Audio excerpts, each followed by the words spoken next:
O Carreira de Cota.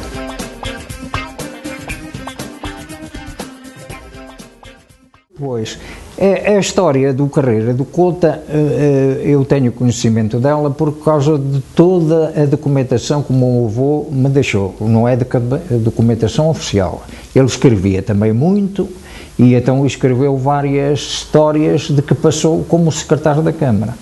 E essa do Carreira de Cota, que era um indivíduo muito malandrinho, que passava a vida aqui a roubar toda a gente, que era aqui de Cota, de Nogueira de Cota, cuja freguesia tem mais que um lugar. A capital da freguesia de Cota é Sanguinhedo, mas tinha Nogueira, de onde ela tinha familiares. E o meu avô deixou-me toda essa papelada, além do Carreira de Cota, deixou-me outras informações. E eu compilei toda aquela parte escrita e editei aquele opúsculozinho que é o célebre Carreira de Cota. Célebre por um malandro que era. No início do outono de 1893, uma onda de assaltos e roubos à mão armada assustam a população da região do atual concelho de Vila Nova de Paiva e da freguesia de Cota, no concelho de Viseu, sem quaisquer indícios de quem seriam os responsáveis. Corria o boato de ser uma quadrilha. O medo e o pânico não deixavam que qualquer caminhante se arriscasse a ir a Viseu durante a noite. Afirmava-se que os bandidos se escondiam nos aquedutos da estrada, atacando à noite, surgindo algumas vezes com trajes femininos. Existiam testemunhas que confirmavam estes factos, mas sem saber quem eram realmente estes bandidos. Até que um dia se veio a suspeitar que a quadrilha era capitaneada por um rapaz de pouco mais de 20 anos, de apelido Carreira, natural da freguesia de Cota, filho de boa família, entre a qual se destacavam os tios, o padre Carreira, capelão de Infantaria 14, e Joaquim Coelho Ferreira Carreira, recebedor na comarca do Sátão, aqui muito conhecidos e estimados pelo seu correto e honesto proceder. O engraçado disto tudo é que o sobrinho era assíduo frequentador da igreja de Vila Nova de Paiva, onde ia assistir à missa sendo estimado por todos. Inicia-se então uma difícil tarefa, pois o responsável destes casos, o administrador do concelho, Manuel Cardoso Torres Fonseca, com receio de ferir a pessoas da sua amizade e convivência, delegou em Júlio da Fonseca e Sousa a tarefa difícil de investigar este caso e partiu para Severo até à sua conclusão. Olha, o meu avô, a situação dele profissional era secretário da Câmara Municipal de Vila Nova de Paiva, que era a capital do concelho de Fráguas, porque o concelho de Fráguas perdeu a sede como capital do concelho e passou a ser Vila Nova de Paiva. Vila Nova de Paiva passou a ser capital do concelho de Fráguas. E o meu avô, como era secretário da Câmara, tinha que se deslocar, residia em Vila Nova de Paiva e tinha que se deslocar todos os dias a Fráguas, que era onde funcionava a Câmara. Embora fosse Vila Nova já mais tarde, depois a sede do concelho. O meu avô veio para cá muito cedo como amanuense da Câmara e depois com o tempo foi sendo promovido e passou à categoria de secretário da Câmara. Mais tarde é que ele tem uma promoção e passa a secretário da Câmara de Lamego, onde esteve também muito tempo.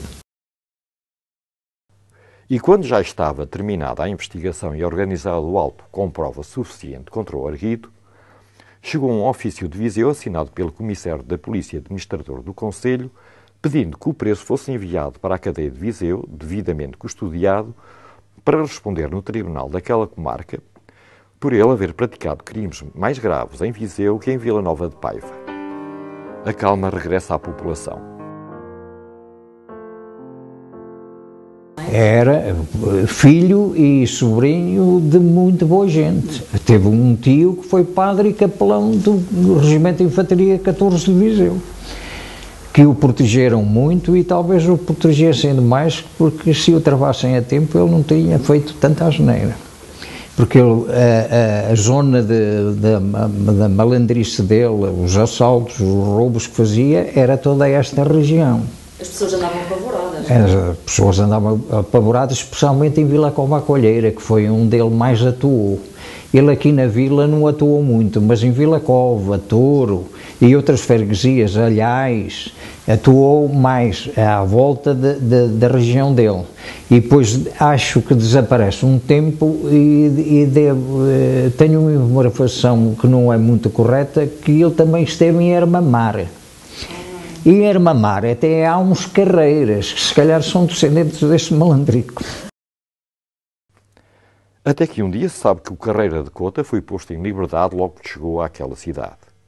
Esta notícia foi recebida com grande espanto e confirmou-se quando uma pessoa de Cota esclareceu que os tios de Carreira que foram responsáveis por este ato, contratando o Dr. Santar, hábil e astucioso advogado, que arquitetou um plano para manter o menino de boa família livre da prisão. O Carreira retraiu-se durante alguns meses de novas proezas e não mais foi visto durante esse período. Regressava à calma à região. Mas no início do inverno de 1894, na freguesia de Vila Cova à Coalheira, o pânico volta à população com assaltos sucessivos nas alcarias, guardas de gado na serra e no campo, e as suspeitas recaem de novo no Carreira e num tal Batista, seu faca de mato, pois são vistos na Serra da Nave. Júlio da Fonseca e Sousa, mais uma vez, fica investido de funções policiais e responsável pela investigação e captura do Carreira, convicto que é desta que o Carreira é condenado. Requisita a polícia de Viseu para as perigosas diligências a efetuar. Então começa a caça ao Carreira. Durante 2 dias, o regedor de Vila Nova, António Sá Marques, e a 2 cabos de polícia da vila, bem armados e municiados, batem 3 noites consecutivas as quintarolas da nave, mas só à terceira conseguem deitar mão a um dos arguidos, o Batista, o faca de mato do Carreira. O Carreira sumira-se nas trevas como um doente. Passaram 15 dias em que o Batista está a ferros e o Júlio da Fonseca e Sousa não tem meios para lhe arrancar a mais simples confissão. Nem com a detenção de sua amante, que é casada mas tem um homem no Brasil, lhe conseguiram retirar o paradeiro do Carreira. E para o apanharem, na história diz que foi por muitas tentativas, porque ainda ele teve a sorte dos tios que teve, que na primeira vez que foi preso foi solto porque os tios lá o acudiram. Mas mais tarde já não o podia, porque ele fez tantas e tantas que tinha que ir preso. No inverno seguinte, a igreja de Vila Cova é saqueada e desflorada uma menor numa quintarola da Serra da Nave pelo célebre Carreira, que obriga uma familiar da vítima a estar presente para alumiar com a candeia o degradante sacrifício. A população estava apavorada e todos tinham algo